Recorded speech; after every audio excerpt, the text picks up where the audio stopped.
আজ চৈত্র সংক্রান্তিতে আমার শাশুড়ি মা রান্না করেছে, তো তোমাদেরকে তো আগের ভিডিওতে আমি বলেই দিয়েছি। তো দেখো, এখন আমাদের মধ্যে কলার পাতা করে সব একটু একটু একটু করে দিয়ে সাজিয়ে দিতে হয়।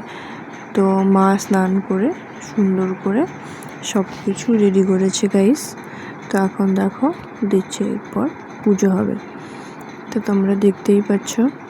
তো এখানে পুজোর আয়োজন করা হয়েছে, যার যার যেরকম নিয়ম থাকে, তাই না? তো আমাদের মধ্যে আজকে পুজো দিতে হয়। তো আমার শাশুড়ি মা এখন সুন্দর করে সাজিয়ে, আমি শঙ্খ বাজিয়ে দিলাম, উলুধ্বনি দিলাম, এখন পুজো দিচ্ছে। এরপর আমার শ্বশুরমশাই আসবে। তো দেখো কীভাবে দেয়, আর তোমাদের মধ্যেও এরকম করে পুজো দিয়ে থাকলে প্লিজ জানিও। এখন শাশুড়ি মার পুজো দেওয়া কমপ্লিট, এখন আমার শ্বশুরমশাই দিচ্ছে, মানে বাবা। তো দেখো তারপর আর কি যারা যারা গত হয়েছে তাদের নাম নিতে হয়, মানে পূর্বপুরুষেরা আজকের দিনে নাকি খেতে আসে, জানি না এটা সত্যি কি না, তবে এটার জন্যই আজকের এই আয়োজনটা করা।